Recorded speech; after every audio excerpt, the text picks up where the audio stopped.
Boyzone had it all. Chart-topping hits. I know our love forever. Screaming fans. And that classic 90s boy band charm. With a new documentary spilling all the secrets, the real question is, how did it all go so wrong? Most people think Boyzone was Louie Walsh's brainchild, but surprise, it wasn't. The real mastermind was a teenage boy named Mark Walton from Donegal, Dublin. While still in school, Mark and his friend Shane Lynch had this crazy dream of starting a boy band, and they took the idea straight to Louie Walsh, who was already managing Irish club acts and a couple of Eurovision winners. But Louie wasn't looking for just another local act. He wanted a boy band that could take over the world. Now, finding the rest of the band wasn't easy. Louie placed ads in Irish newspapers calling for young men who could sing, dance, and, let's be honest, look good on a poster. The turnout? Crazy. Hundreds of guys showed up hoping to be the next big heartthrob, and after multiple rounds of auditions, Boyzone's original lineup was finally set. Ronan Keating, Shane Lynch, Stephen Gately, Keith Duffy, Mark Walton, and Richie Rock. And just like that, Boyzone was born. No matter what the day is. But before they could even release a song, they made their first ever TV appearance. And oh boy, it did not go as planned. Before anyone even knew their names, Boyzone landed a spot on RTE's The Late Late Show. Now, this should have been their big moment, right? Instead, it turned into one of the most awkward boy band debuts ever. Dressed in peak 90s fashion, unbuttoned shirts, bad haircuts, the whole thing, they performed a last-minute dance routine to Burn Baby Burn. And let's just say, it was rough. The moves were messy, the energy was all over the place, and the whole thing was just cringe.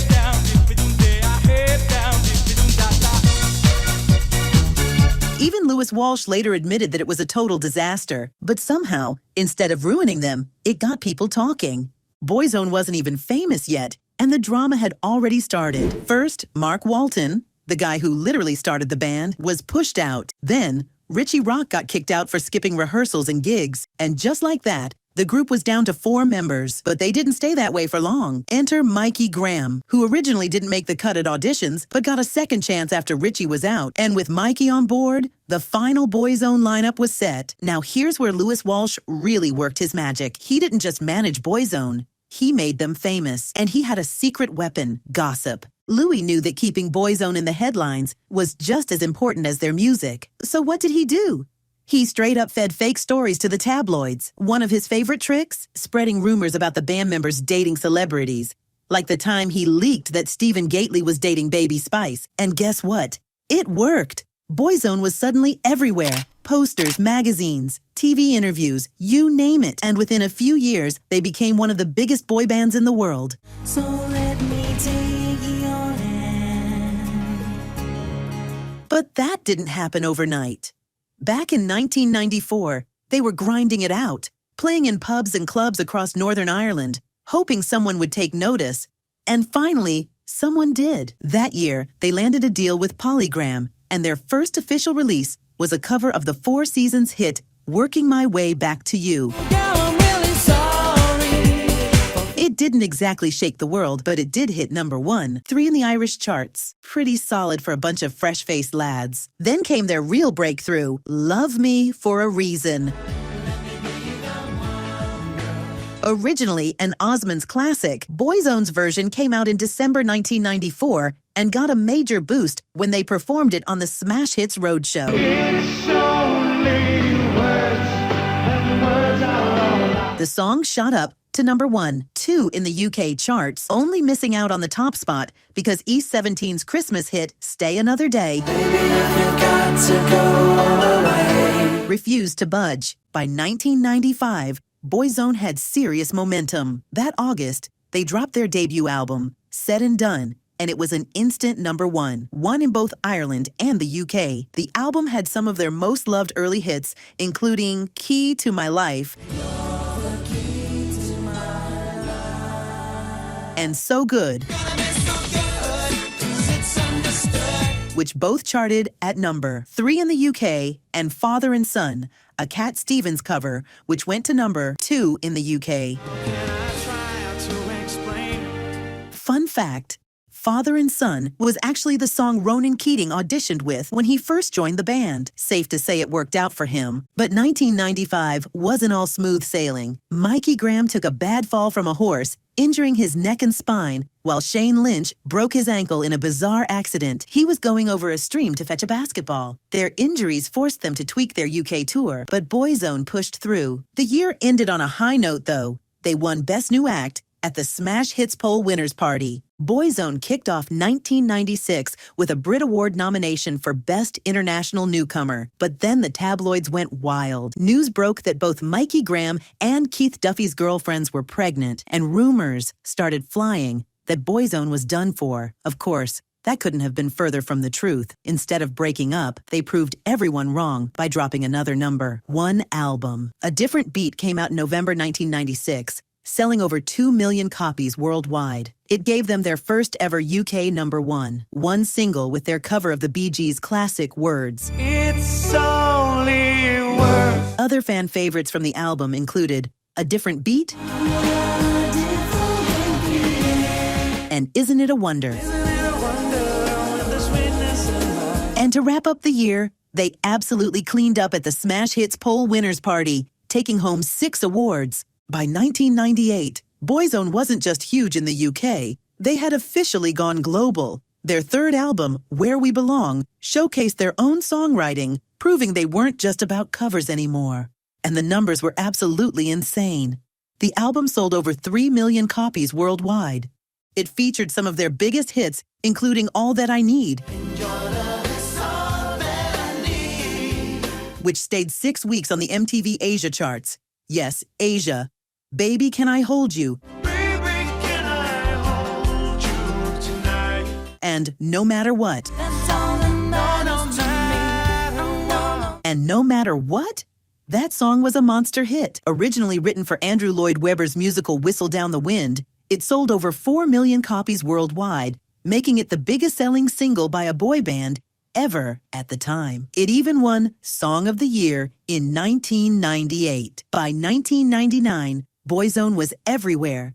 Their by request greatest hits album was flying off shelves, selling over 4 million copies, and songs like When the Going Gets Tough, You Needed Me, and Every Day I Love You were dominating the charts. You needed me. Every day I love you. But while the success was massive, things behind the scenes were getting rocky, especially after Ronan Keating went solo. Around the same time, Stephen Gately shocked fans by coming out as gay and revealing his relationship with Eloy de Jong, a former member of Caught in the Act. Given Boyzone's massive appeal to the gay community, many embraced the news, but not everyone reacted well. Before he came out, Stephen had once dismissed the idea of kissing a guy with an "ugh" during an interview, and some fans took it personally. At a London gay nightclub where Boyzone performed, the crowd actually booed him and threw their Boyzone t-shirts on stage. It was a tough moment, but over time, he became an LQBI plus icon and was finally able to live his truth. Meanwhile, Ronan was riding high on his solo success, dropping hit after hit like Life is a Roller Coaster, Life is a roller coaster, just gotta ride it. and If Tomorrow Never Comes. If tomorrow never comes. But while he was taking over the charts, the other Boyzone members, Stephen, Keith, Mikey, and Shane, were left waiting, unsure if the band was ever getting back together. At first, they hoped Ronan would return, but in 2003, he made it clear that he had no plans to reunite with Boyzone. And just like that, the band quietly fell apart. Not with a dramatic breakup, but with a slow, frustrating fade. By 2007, nostalgia had kicked in, and Boyzone decided to give it another shot. What started as a simple reunion tour quickly turned into a full-fledged comeback. But just as they were finding their groove again, heartbreak struck. On October 10, 2009, Stephen Gately passed away suddenly while on vacation in Mallorca. It was later revealed he had a congenital heart defect, and his unexpected death left his bandmates and fans devastated. Determined to honor Stephen, Boyzone pushed ahead with their planned album, Brother, which they released earlier than expected in March 2010.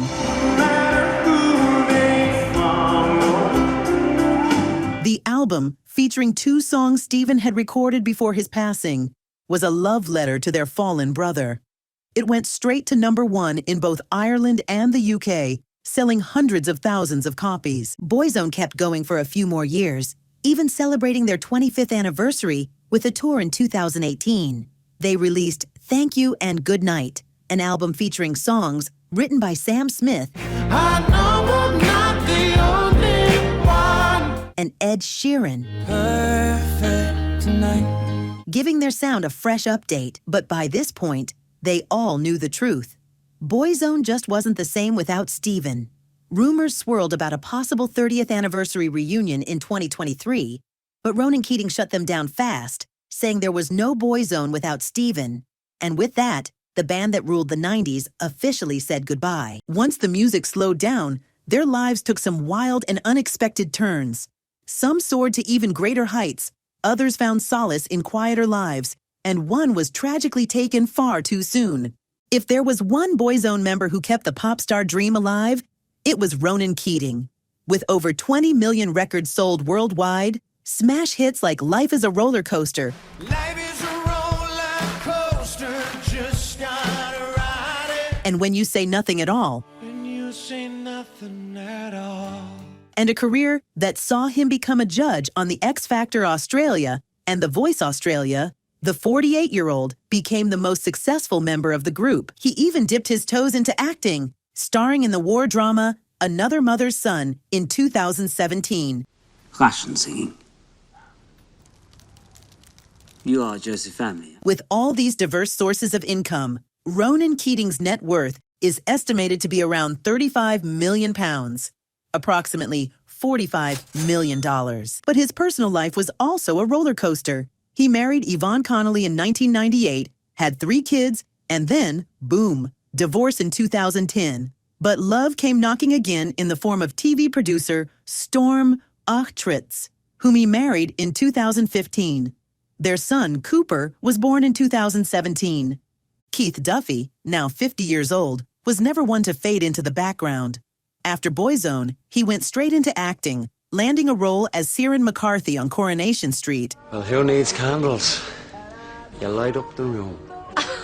where he stayed from 2002 to 2005 before making a comeback in 2010. He also popped up in Mrs. Brown's Boys the movie, Death in Paradise, Das ist eine Story. Sie haben den Sänger und den Songschreiber. Einer ist tot, einer ist ein Killer. and Fair City. You need a good-looking fella, someone like myself, for this type of job. He also formed a supergroup named Boys Life with former Westlife member Brian McFadden. No wonder he has a massive £9 million net worth. That's $11 million. He also appeared in reality TV a bit. But through it all, his heart stayed with his family. He married his wife Lisa Smith in a Vegas ceremony in 1998, with Ronan as best man. And they have 2 kids together. Shane Lynch always had that I don't play by the rules energy, and it followed him well into his post-Boyzone years.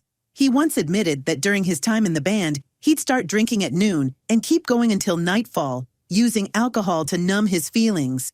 But after the music stopped, Shane reinvented himself. He went full-on reality TV mode, appearing on Celebrity Love Island, The Games, Cirque du Celebrité, and Celebrity Big Brother. He even became a judge on the All-Ireland Talent Show. No wonder he has been able to gather a £12 million net worth, approximately $15 million.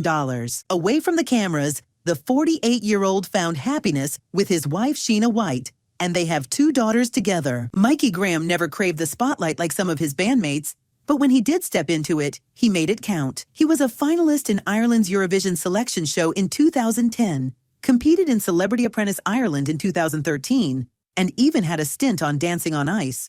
After losing Stephen, Mikey credited the show for helping him cope with the grief. The 52-year-old married Karen Karate in 2004, and they have a daughter together. While he's mostly stayed out of the tabloids, he occasionally pops up to remind us he's still got those Boyzone pipes. Mikey's now worth £4 million, approximately $5 million. Stephen Gately was the bright spark in Boyzone, his voice, his energy, his infectious smile. But in 2009, tragedy struck. At just 33 years old, Stephen passed away in Majorca from an undetected heart condition. His death shocked fans worldwide, leaving a void in Boyzone that could never be filled. The 33-year-old Boyzone singer was found dead yesterday after a night out on the Spanish island of Mallorca. Before his passing, Stephen had dived into solo music, scoring a hit with New Beginning in 2000. He also made a splash in musical theater, starring in Joseph and the amazing Technicolor Dreamcoat, and even popped up in Absolutely Fabulous. Stephen had a creative soul, so much so that he even wrote a children's book, The Tree of Seasons, which was published after his death, with a foreword from Elton John and David Furnish. Before Boyzone became the five-man group we all remember, two other members were briefly in the mix, Richard Rock and Mark Walton. Richard Rock was, by all accounts, the guy in the early days. He even claimed he was Boyzone's original frontman before Ronan. But his bad boy ways, erratic behavior, and struggles with addiction didn't align with the group's squeaky clean image, so management dropped him. After that, he worked as a DJ and songwriter, but never reclaimed his former glory. Mark Walton, on the other hand, quietly left the group and went on to make a fortune. He founded Fifth Avenue, a company that worked with stars like Jennifer Lopez and Enrique Iglesias. He even became a judge on Vietnam Idol and in 2016 made headlines by claiming he had become a billionaire, something he insists he never even set out to do. If you thought you knew everything about the boys, think again. The boys are finally spilling the real tea in their brand new documentary, Boyzone, No Matter What. And let's just say, it's not all sugar and spice. After 30 years, I think now's the time to talk about it. And guess who's popping up to stir the pot? Their estranged former manager, Louie Walsh. Yep, the same Louie Walsh who also went on to create Westlife. And let's just say, there's no love lost between him and his former protégés. Right from the trailer, the gloves are off. Ronan Keating is coming for their ex-manager Louie Walsh, accusing him of spreading vicious bitching gossip about him in the press. And Louis? Oh, he's not taking that lying down. His response? A shady little dig. They believed their own publicity. They forgot I wrote it. Whew, the pettiness. The band admitted their time under Louie Walsh wasn't all smooth sailing. In fact, they called some of it downright cruel. During Boyzone's hiatus, Walsh ditched them to manage Ronan Keating's solo career, but their split in 2009 wasn't exactly friendly. By 2012, Walsh was publicly dragging Ronan, calling him talentless and spoiled. He hasn't had a hit record In how long? since I left. But he sacked me. Keith Duffy also spilled that Walsh's constant criticism crushed his confidence and made him feel invisible in the band. He even claimed he was suppressed, never given the chance to show off his own vocals. No wonder the bad blood still lingers.